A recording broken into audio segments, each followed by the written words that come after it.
Assalamualaikum warahmatullahi wabarakatuh. Rahayu sagung dumadi Kian Santang dan Sayyidina Ali.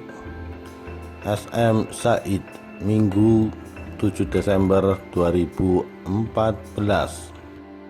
Beragam versi berkembang di tengah masyarakat mengenai cerita Raden Kian Santang yang merupakan salah satu putra dari Prabu Siliwangi. Dalam satu versi disebutkan Kian Santang lahir dari rahim Dewi Kumalawangi di Pajajaran pada tahun 1315 Masehi. Dia adalah seorang pemuda yang sangat cakap. Tidaklah heran jika pada usianya yang masih muda, Kian Santang diangkat menjadi Dalem Bogor kedua. Konon Raden Kian Santang juga sakti mandraguna. Tubuhnya kebal, tak bisa dilukai senjata jenis apapun. Auranya memancarkan wibawa seorang ksatria dan sorot matanya menggetarkan hati lawan.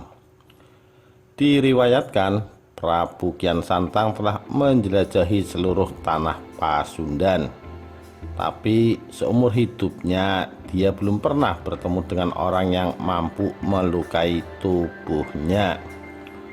Padahal pemuda ini ingin sekali melihat darahnya sendiri. Maka pada suatu hari dia memohon kepada ayahnya agar dicarikan lawan yang hebat. Untuk memenuhi permintaan putranya, Prabu Siliwangi mengumpulkan para ahli nujum. Dia meminta bantuan pada mereka untuk menunjukkan siapa dan di mana orang sakti yang mampu mengalahkan putranya. Kemudian datang seorang kakek yang bisa menunjukkan orang yang selama ini dicari. Menurut kakek tersebut, orang gagah yang bisa mengalahkan Raden Kian Santang ada di tanah suci Mekah. Namanya Sayyidina Ali. Aku ingin bertemu dengannya, ungkap Raden Kian Santang. Untuk bisa bertemu dengannya, ada syarat yang harus Raden penuhi, ujar si kakek. Syarat tersebut adalah harus bersemedi dulu di ujung kulon atau ujung barat Pasundan. Waktu itu Banten masih menjadi daerah Pasundan. Selain itu, Kian Santang harus berganti nama menjadi Galantrang Setra. Dua syarat yang disebutkan tidak menjadi penghalang. Dengan segera Raden Kian Santang memakai nama Galantrang Setra. Setelah itu dia segera pergi ke ujung kulon untuk bersemedi selama 40 hari. Selanjutnya Galantrang Setra pergi ke Mekah.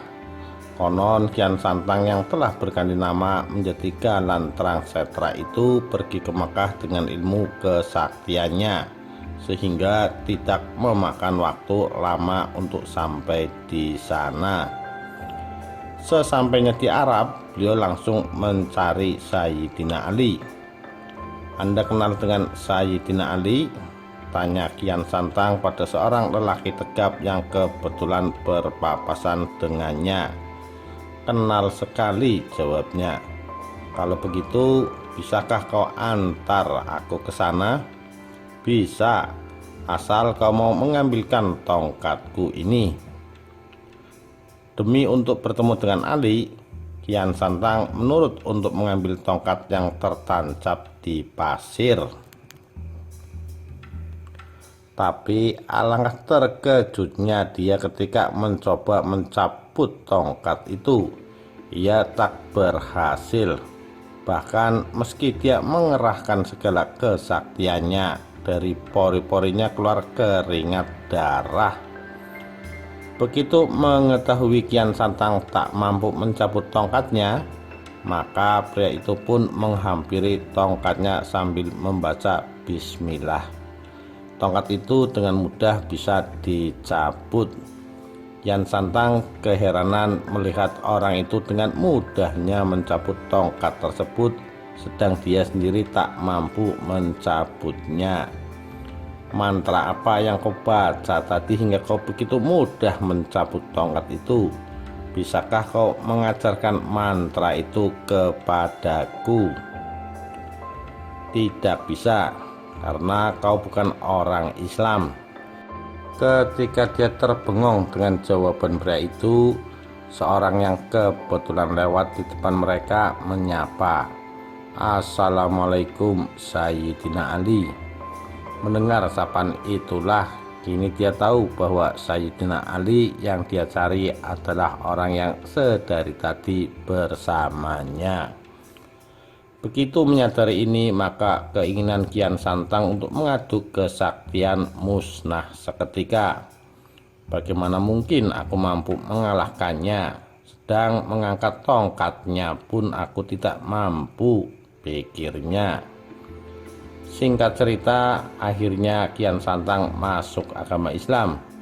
Dan setelah beberapa bulan belajar agama Islam, dia berniat untuk kembali ke Pajajaran guna membujuk ayahnya untuk juga ikut memeluk agama Islam. Sesampainya di Pajajaran, dia segera menghadap ayahandanya. Dia ceritakan pengalamannya di tanah Mekah dari mulai bertemu Sayyidina Ali hingga masuk Islam. Karena itu dia berharap ayahandanya masuk Islam juga. Tapi sayangnya ajakan Kian Santang ini tak bersambut, dan ayahandanya bersikeras untuk tetap memeluk agama Hindu yang sejak lahir dianutnya. Betapa kecewanya Kian Santang begitu mendengar jawaban ayahandanya yang menolak mengikuti ajakannya. Untuk itu dia memutuskan kembali ke Mekah demi memperdalam agama Islamnya dengan satu harapan, seiring makin pintarnya dia berdakwah, mungkin ayahnya akan terbujuk masuk Islam juga. Setelah 7 tahun bermukim di Mekah, Kian Santang pun kembali lagi ke Pajajaran untuk mencoba mengislamkan ayahandanya. Mendengar Kian Santang kembali, Prabu Siliwangi yang tetap pada pendiriannya untuk tetap memeluk agama Hindu itu tentu saja merasa gusar. Maka dari itu, ketika Kian Santang sedang dalam perjalanan menuju istana, dengan kesaktiannya Prabu Siliwangi menyulap keraton Pajajaran menjadi hutan rimba. Bukan main kagetnya Kian Santang setelah sampai di wilayah keraton Pajajaran, tidak mendapati keraton itu, dan yang terlihat malah hutan belantara. Padahal dia yakin dan tidak mungkin keliru, di sanalah keraton Pajajaran berdiri. Dan akhirnya setelah mencari ke sana kemari, dia tidak menemukan ayahandanya dan para pengawalnya. Keluarlah dia dari hutan. Dengan segala hormat dia bertanya pada ayahandanya, "Wahai ayahanda, mengapa ayahanda tinggal di hutan? Padahal ayahanda seorang raja. Apakah pantas seorang raja tinggal di hutan? Lebih baik kita kembali ke keraton. Ananda ingin ayahanda memeluk agama Islam." Prabu Siliwangi tidak menjawab pertanyaan putranya. Malah dia balik bertanya, "Wahai Ananda, lantas apa yang pantas tinggal di hutan?" "Yang pantas tinggal di hutan adalah harimau," jawab Kian Santang. Konon tiba-tiba Prabu Siliwangi beserta pengikutnya berubah wujud menjadi harimau. Kian Santang menyesali dirinya telah mengucapkan kata harimau, hingga ayahanda dan pengikutnya berubah wujud menjadi harimau. Maka dari itu, meski telah berubah menjadi harimau, namun Kian Santang masih saja terus membujuk mereka untuk memeluk agama Islam. Namun rupanya harimau-harimau itu tidak mau menghiraukan ajakannya. Mereka lari ke daerah selatan yang kini masuk wilayah Garut. Kian Santang berusaha mengejarnya dengan menghadang lari mereka. Dia ingin sekali membujuk mereka, sayang usahanya gagal. Mereka tak mau lagi diajak bicara dan masuk ke dalam gua yang kini terkenal dengan nama Gua Sancang yang terletak di Leuweung Sancang di Kabupaten Garut. Demikian kisah Kian Santang dan Sayyidina Ali. Sekian, terima kasih. Wassalamualaikum warahmatullahi wabarakatuh. Rahayu Sagung Dumadi.